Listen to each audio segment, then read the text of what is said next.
যে সমস্ত কুচক্রী মানুষ যারা কোরআনকে, ইসলামকে, দ্বীনকে, ধর্মকে ধ্বংস করতে চায়, তোমাদের ব্যাপারে বলি, যেটা রক্ষণাবেক্ষণের দায়িত্ব লালকানের খোদা নিয়ে নেয়, সেটাকে ধ্বংস করা দুনিয়ার পক্ষে, দুনিয়ার কোন সৃষ্টির পক্ষে সম্ভব হয়ে ওঠে। কারণ স্রষ্টা যেটাকে রক্ষা করেন, সৃষ্টি কোনদিন সেটাকে আঘাত করে ধ্বংস করতে পারে।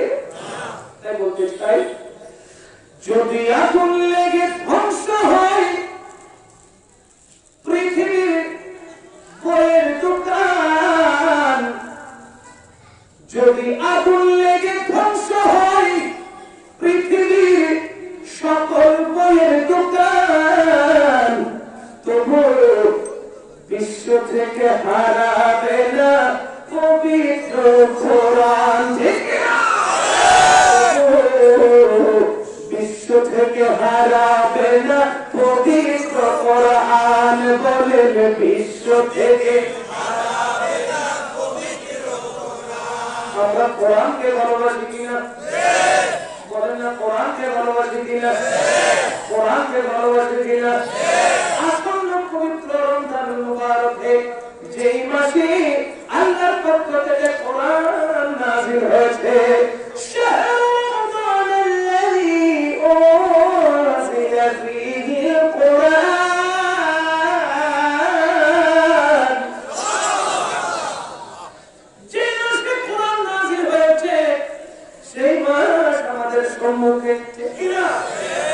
উম্মতের মাস। আমার নবী বলেছে, রমজানুল মুবারক হলো আমার উম্মতের মাস। সেই মাসে রহমত আছে না নাই? সেই মাসে মাগফিরাত আছে না নাই? সেই মাসে নাজাত আছে না নাই? বান্দা নিজেকে পিউরিফাই করে যদি রমজানুল মুবারকে প্রত্যেকটি রোজা যদি খুশু সাথে রাখে, সিয়াম সাধনা যদি পালন করার মতো পালন করে, আমার আল্লাহ বলে আসসামুলি ওয়া আনা উজযা বিহি। রোজা আমার জন্য, আর আমি আল্লাহ নিজেই সেই রোজার প্রতিদানকারী। বলেন না সুবহানাল্লাহ। ওই আসন্ন রমজানুল মুবারকে যেখানে কোরআন নাযিল হয়েছিল, যে মাসে কোরআন পেয়েছি, সেই মাস আমাদের সম্মুখে, ঠিক কিনা? যে কোরআন নবীজির সিনায়ে পাকে এসেছে, নবীজির সিনায়ে পাকে আসার কারণে সেই কোরআন কুফারে কিরামদের সিনায়ে মুবারকে অবস্থান পাচ্ছে, ঠিক কিনা? আর নয়তো এই কোরআন প্রত্যেকটি অক্ষরের মধ্যে এত পাওয়ার ছিল, সেই পাওয়ার হজম করার মতো শক্তি দুনিয়ার কোন সৃষ্টির কাছে ছিল না। একমাত্র 30 পারা কোরআনকে হজম করেছেন, তিনি হলেন রাহমাতুল লিল আলামিন। বলেন না রাহমাতুল লিল আলামিন। সেই কোরআনের রক্ষণাবেক্ষণকারী হচ্ছেন স্বয়ং আল্লাহ, ঠিক কিনা?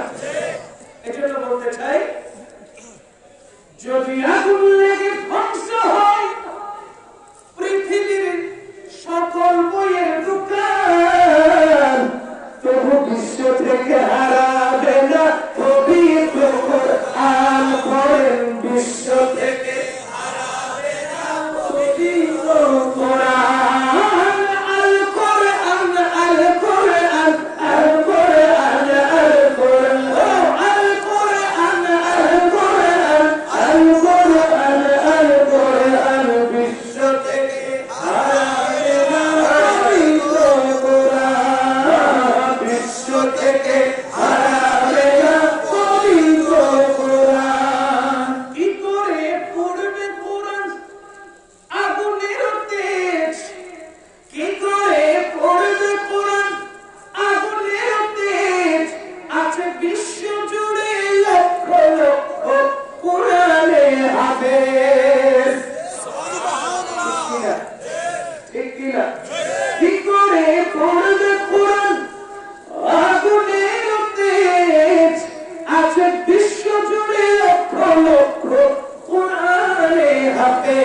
দান যিনি ইমানেরই জান লা ইলাহা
শুধুমাত্র বলে লা ইলাহা ইল্লাল্লাহ মুহাম্মাদুর রাসূলুল্লাহকে বাদ দিয়ে দিল, সে কোনদিন মুসলমান হবে না।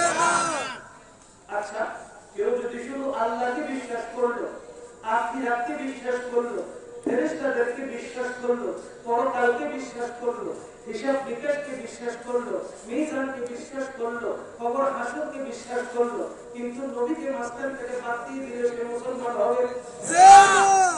কথা বলেন না হবে না। তাহলে বুঝে গেল কি আল্লাহ এবং আল্লাহর হাবিবকে মানার নাম হলো ইসলাম। সুবহানাল্লাহ।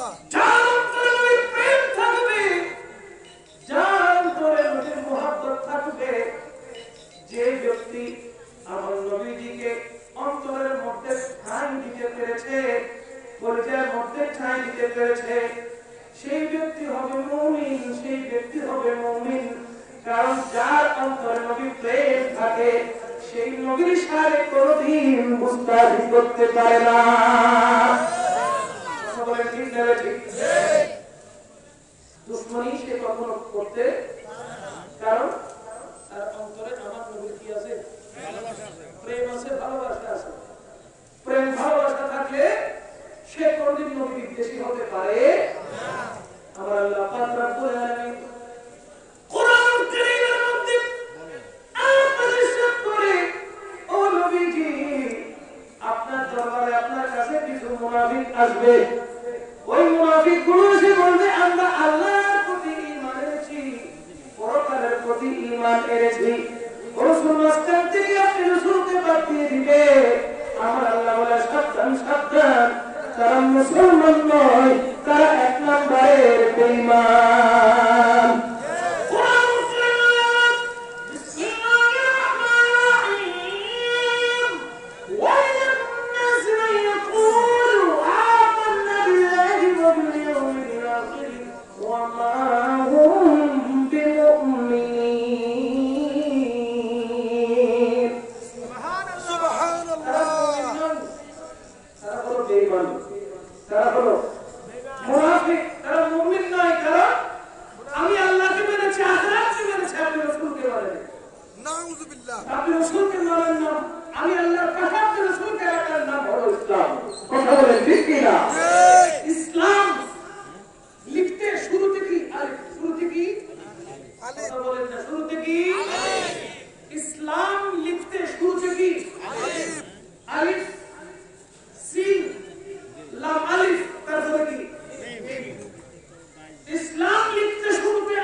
ইসলাম গ্রহণ করার পরে হলো ঈমানদার।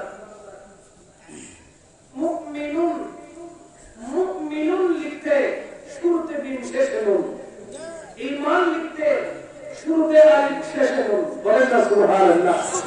যেখানে করবেন না কেন, যে শব্দের বিশ্লেষণ করবেন না কেন, প্রত্যেক জায়গায় দেখবেন আল্লাহ রয়েছে, আল্লাহর হাবিবও রয়েছে। আল্লাহ আছে, আল্লাহর হাবিবও আছে। ঈমান লিখতে শুরুতে আলিফ, আলিফ মানে আল্লাহ, শেষে নুন, নুন মানে নবী মুহাম্মদুর রাসূলুল্লাহ। যেখানে আল্লাহ আছে সেইখানে আল্লাহর হাবিবও আছে। চিৎকার দিয়ে বলেন না সুবহানাল্লাহ। লা ইলাহা ইল্লাল্লাহ মুহাম্মাদুর রাসূলুল্লাহ সাল্লাল্লাহু আলাইহি ওয়াসাল্লাম। এই কালেমার নাম, এই কালেমাটা কমপ্লিট তখন হবে যখন আল্লাহর সাথে আল্লাহর হাবিব থাকবে। ঠিক না? কথা বলেন ঠিক না? এবার আরেকটু গভীরের দিকে যাই। এই কালমাটা একটু খেয়াল করেন। এই কালমাটা কি? লা ইলাহা ইল্লাল্লাহ মুহাম্মাদুর রাসূলুল্লাহ সাল্লাল্লাহু আলাইহি ওয়াসাল্লাম। এই কালমাটা একটু খেয়াল করেন। কালেমার আগে পড়ে আল্লাহ, মাঝখানে রাসূল। কালমাটা খেয়াল করেন আর আমার কথা খেয়াল করেন। কালেমার আগে পড়ে আল্লাহ, মাঝখানে রাসূল। সৃষ্টি কুলে মোদের নবীর নাই যে সমতুল। সুবহানাল্লাহ।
সেই জামানায় সেই যুগে যদি আমাদের জন্মটুকু হতো তাহলে এই যুগে সরকারে পাকের নূরানি সূরত মুবারক দেখার তৌফিক হতো, ঠিক কিনা?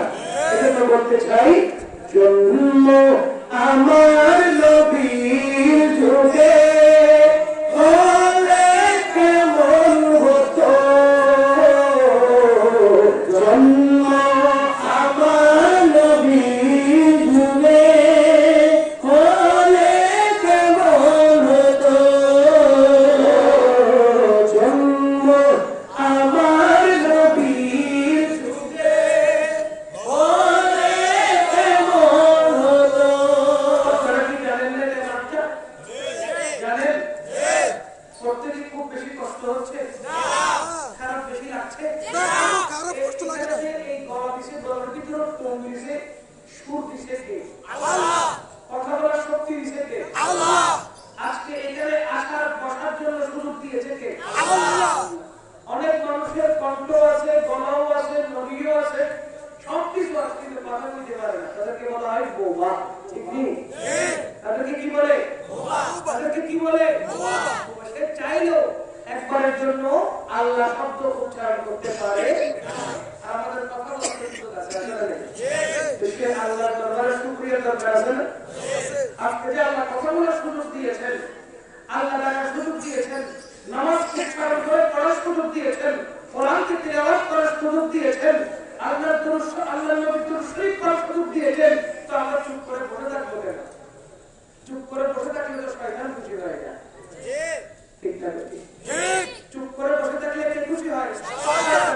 আর সুন্দর করে পড়লে, সুরের সাথে সুর মিলিয়ে পড়লে, হামদে বাড়িয়ে তারা পড়লে, নাজে মুস্তাফা পড়লে, আল্লাহর হাবিব খুশি হয়ে যায়।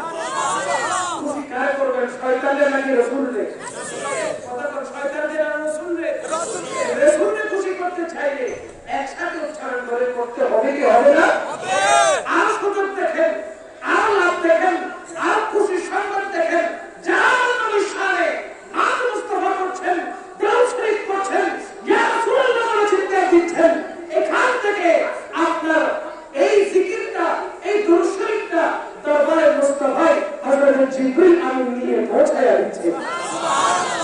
তাহলে এর চাইতে একজন উম্মতের জন্য আর খুশির বিষয় কি হতে পারে?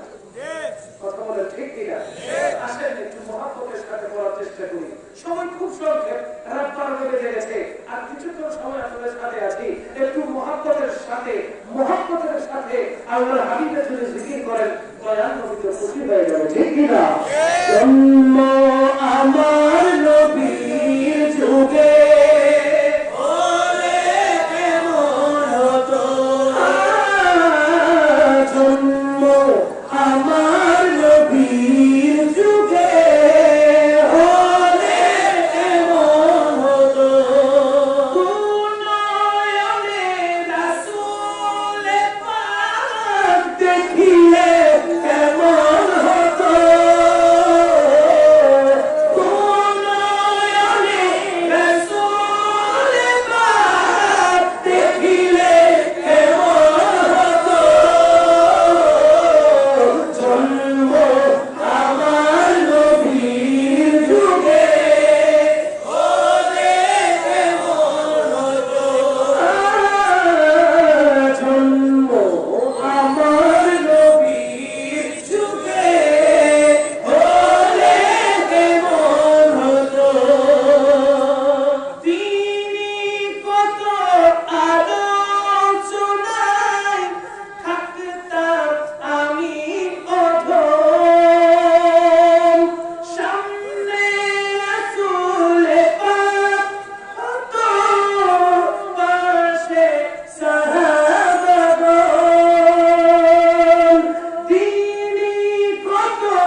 जी है फिर तो उससे बड़ी जिसके वसीले से मिली है वो हाशमी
কি বলবে? পক্ষে বলবে।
মগজের ভিতর নবীর প্রেম আসতে হবে, ঠিক কিনা?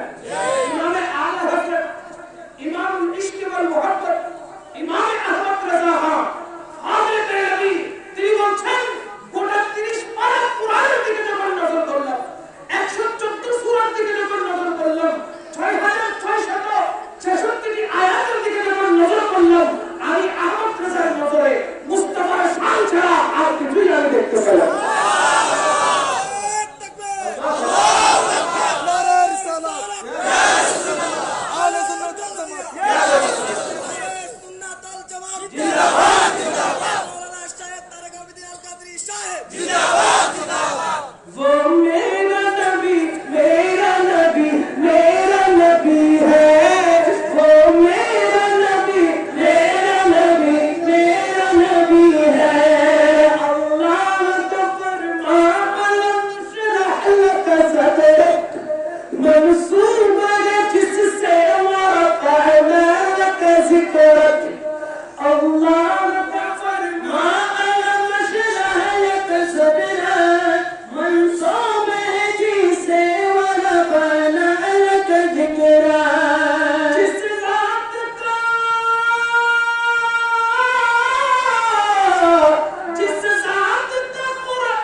আর উম্মতি উম্মতি রব্বি হাবলি উম্মতি উম্মতি করছেন, কথা বলেন ঠিক কিনা? সেই মদিনাতুল মুনাওয়ারা আমাদের অন্তরে আমরা ঠাঁই দিয়েছি, সেই মদিনাতুল মুনাওয়ারাকে ভালোবেসেছি একমাত্র নবীর কারণে, ঠিক কিনা? আর নয়তো মদিনাতুল মুনাওয়ারার আগের নাম তো ছিল ইয়াসরিব। কি ছিল? ইয়াসরিব ছিল, যেখানে ভালো মানুষ গেলে অসুস্থ হয়ে যেত, আর সেই জায়গা এখন সেবার জায়গা হয়ে গেছে, ঠিক কিনা? এজন্য বলি সোনার মদিনা আমার প্রাণের মদিনা, সোনার মদিনা আমার প্রাণের মদিনা, সব ভুলব কিন্তু তোমায় ভুলতে পারি না। আমরা সবাই বুঝতে পারবেন না? সবাই পারবেন না? আমি আর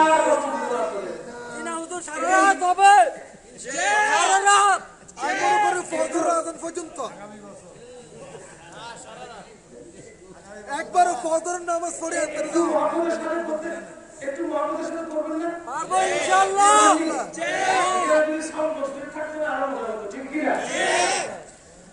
একটু মহব্বতের সাথে সবাই পড়েন, অন্তরটা ঠান্ডা হয়ে যাবে। সোনার মদিনা আমার সোনার মদিনা আমার প্রাণে, সব হইব কিন্তু তোমায় বলতে পারি না, সব হইব কিন্তু তোমায় বলতে পারি না। আওয়াজ করে বলেন ভুলিনি, ভুলবো না, ভুলিনি, ভুলবো না।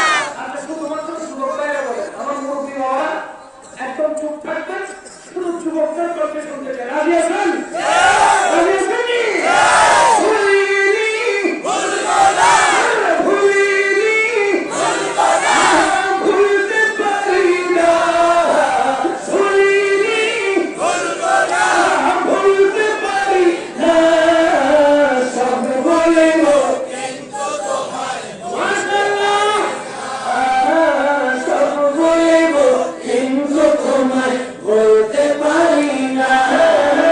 সোনার মদিনা আমার প্রাণের মদিনা, সোনার মদিনা আমার প্রাণের মদিনা, সব বলিব কিন্তু তোমায় বলতে পারি না, সব বলিব কিন্তু তোমায় বলতে পারি না। আর আল্লাহর সে আমি তুমি খোদার সৃষ্টিতে তুমি শ্রেষ্ঠ ভূমি আর আল্লাহর সে আমি তুমি খোদার সৃষ্টিতে তুমি শ্রেষ্ঠ ভূমি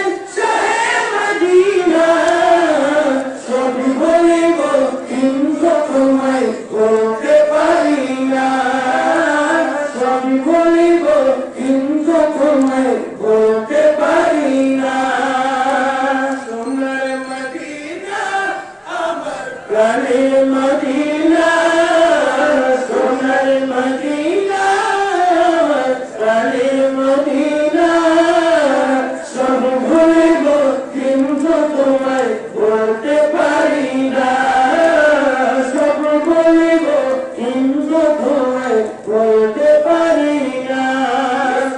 নামে ছিল তুমি অলক্ষণের দেশ,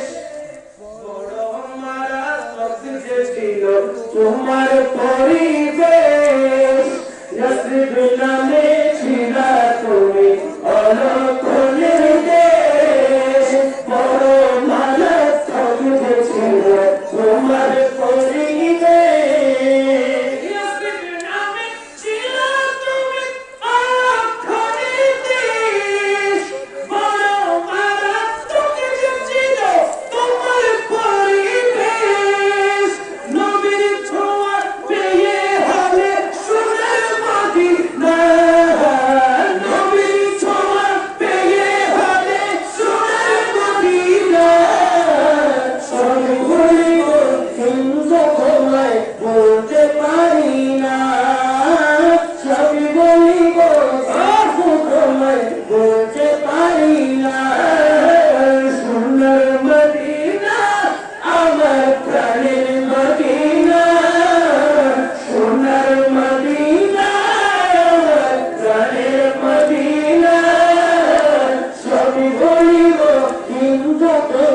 বলতে পারি না, সব ভুলব কিন্তু তোমায় বলতে পারি না।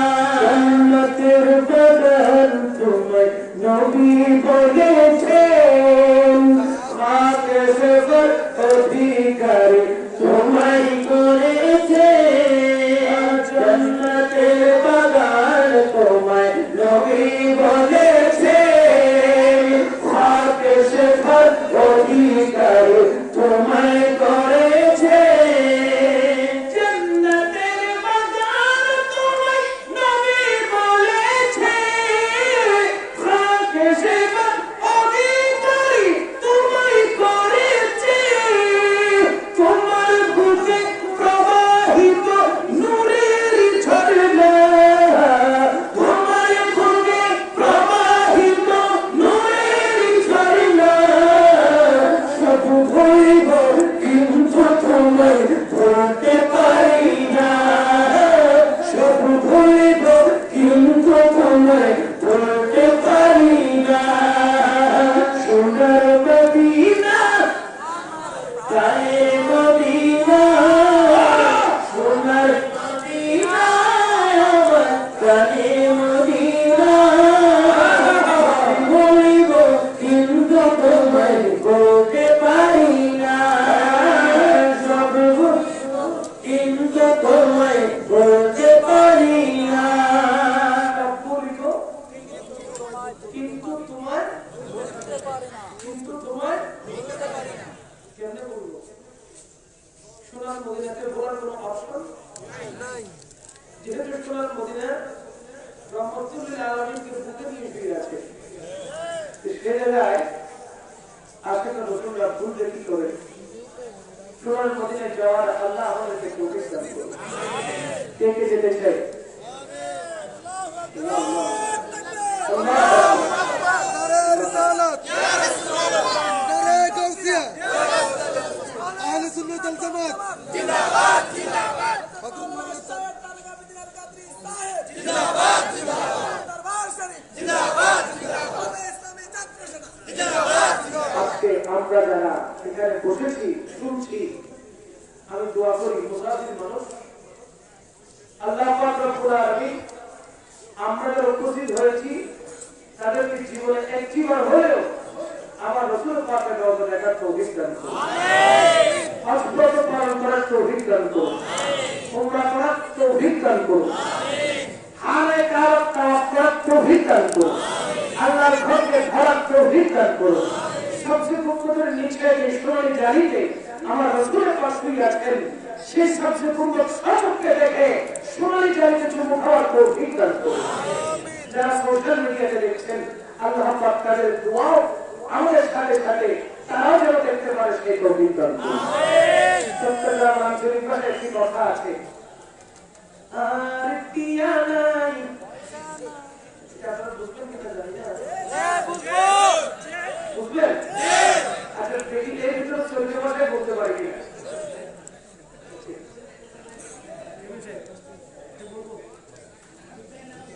আর টিয়া নাই,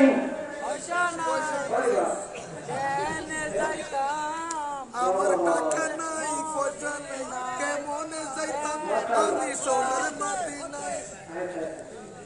আমার টাকা নাই, পয়সা নাই, কেমনে যাইতাম সোনার মদিনায়। মারহাবা বলেন না? সে চোখে দেখে রাখি কিন্তু অন্তরের মধ্যে প্রেম নিয়ে বসে আছে। আর টিয়া নাই, পয়সা নাই, আমার টাকা নাই, পয়সা নাই, পয়সা নাই, কিভাবে যেতাম সোনার মদিনা কেমনে দেখতাম। আর টিয়া নাই, পয়সা নাই, কেমনে যাইতাম সোনার মদিনা কেমনে যাইতাম। মনে হতে যাই বললাই, মনে চাই যেতে, কিন্তু টিয়া পয়সা নাই, কিন্তু অর্থ করি নাই।